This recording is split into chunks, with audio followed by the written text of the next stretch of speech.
What's up lads, Viper here and welcome to a new video on the channel. Today we have the annual tutorial for getting top 200 on squad battles, and if you guys have played squad battles on legendary and world class, you'll notice it has got a lot more difficult. I would honestly say world class and legendary are more difficult than ultimate was in FIFA 21. It was very easy to beat legendary last year, but this year it is very difficult to even get past a team with low chemistry and low rating on legendary. You really do have to dig in on legendary, especially against the good teams, or you will genuinely get battered. So don't be afraid to use drop back and even a 5 back at times if you're not confident in the game. With that being said, what you're seeing on screen now is a cheap team I put together for like 60k. I'm playing on legendary, giving up a few goals because it's too hard to not concede against legendary sometimes. So you do have to bite the bullet and just accept that you're going to concede a few goals. As long as you outscore your opponent on the two most difficult teams, you'll be okay. Obviously, the thing you need to main focus on is that you score 5 goals. If you can't score 5 goals, you kind of need to keep a clean sheet, which is ultimately very hard to do against the big teams on legendary. So your main focus is to score 5 and just make sure you concede less than 5. If you have that against the main big teams, you'll end up getting about 2,400 points minimum, usually closer to 2,600 points. And if you can maintain that form across the two big teams, it will become very easy to beat the low chemistry, low rating teams, which will then guarantee you 2,600 points. It's very easy to keep a clean sheet against legendary once you've got this down, and you'll be able to find the gaps in the defense to score 5 goals. Now, one quick thing to add, go back in this video and look at the custom tactics I use, as they will help you out massively. If you're confident you can score 5 goals, they are the tactics that I would use. We've got some more custom tactics coming up soon that will show you the way to get at the AI if you need to, and this tactic is very viable, so we'll get into that shortly. Make sure as well, outside of Ultimate Team, you go into your game settings and turn off competitor mode. What competitor mode does is creates an environment where it's like you're playing a pro player, and you just don't want that, especially with how overpowered the AI is anyway. Once you start to get this down, you can take out the low teams on Ultimate, as the discrepancy between Ultimate and Legendary is very small in this FIFA. In fact, I'd actually say Ultimate is somewhat easier to attack on, but a lot harder to defend on. Now that we've got the pleasantries out of the way, let's talk about how to beat the AI in-game. So there are 2 videos on my channel that you guys need to watch. First of all being the timed finesse shots and how to perform them every time, and then my passing tutorial, which allows you to break the defensive line with one over-the-top through ball using a special mechanic. Both of these videos will help you drastically in beating the AI very comfortably.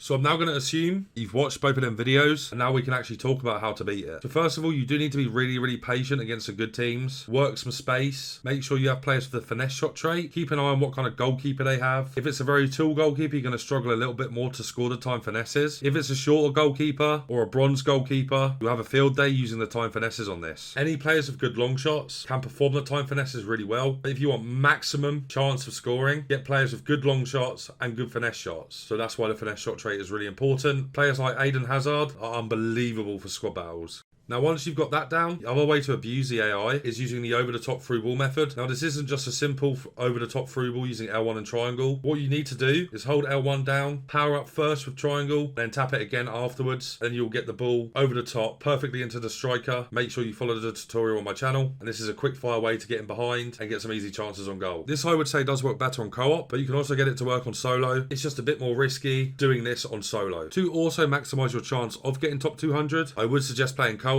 as instead of one person making a run, you have 2 people making runs, and it's just a lot easier. But for you solo players that are still trying to learn this, it is absolutely possible to get top 200 on your ones. The main difference between co-op and solo is that on solo, whilst you are defending, you have to be constantly alternating with the second man press. If you can lock down the second man press, which is holding down R1, you can rotate a lot and defend very well. That is the main difference between solo and co-op, and if you can learn how to second man press correctly, you'll be able to get top 200 very easily using the methods I've described. So now that the gameplay's coming to an end, you'll see that I use the time finesses an awful lot in this game right here, and that I got 2,400 points against an average team whilst conceding a few goals. This kind of form, if you can keep it up, the 2 bad teams, is good enough to get you top 200. At this point, if you're beating them 5-2, and as long as you manage to get 3 or more goals against the top 2 teams in your set, you'll be on form for top 200. So now, I'm going to show you my other custom tactics that I use against the big teams. Now, it's very aggressive, so be ready for it. Trust yourself, and let's get get into it. So what you are seeing now is my custom tactics I use if I'm either trailing in a game, struggling to get the 5 goals, or playing one of the 2 big teams. Now the reason I use this against the big teams, the only thing that really matters here is the constant pressure, and the reason this matters so much is because against the AI on Legendary, they never misplace a pass until you put constant pressure on, and then they start getting nervous and they make a lot of poor passes. So this is just great if you need a few extra goals, or if you want to use this from minute 1 against a big team, and you'll find it a lot easier to win the ball back. Make sure that if you do use this method, you have a bench that is stacked with good players. If you go into extra time at all, using this tactic, your team is going to be absolutely dead, but as long as you keep possession, your stamina won't be going down as quick, and that's what makes this method viable. If you look at the custom tactics at the start of the video, I would set up a defensive one with them, and then I'll also set up an attacking one with the constant pressure tactic active. What I'd also do is set up a 5-back formation tactic, the one with the wingers preferably, just to soak up pressure, and you can use the long ball tactic in tandem with the L1 double triangle passes. What you are now seeing on your screen, lads,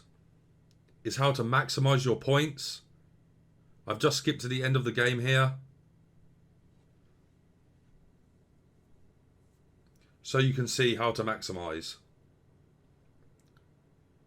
Obviously, if you want maximum points, you need to keep a clean sheet, you need to score 5 goals, you need 10 shots on target, you need 10 corners, 60% of possession, and to have 0 offsides and 0 fouls committed. If you manage to do this, on the low teams, you'll get about 2,700 points, and on the big teams, you'll be able to get close to 3,000 points. Now for me, I only managed to do this near the back end of my games because it took so long to figure out how to actually beat the AI comfortably, so I ended up on like 83,000 points overall, and going into next week, I reckon I'll be able to get at least 100,000. But with getting maximum points, do not stress too much about it, as the AI loves to hold the ball, so you end up getting about 40-45% of the ball at a maximum. In terms of corners and the shots on target, they will end up coming naturally once you've learned the time finesse shots, as the odd time or two you'll mistime it and it'll be late, and the goalkeepers tend to parry that quite a lot for corners, and then obviously you get your shots on target there as well. But the core 2 elements you have to focus on are to try your hardest to keep a clean sheet and to score 5 goals. You won't be able to do this all of the time,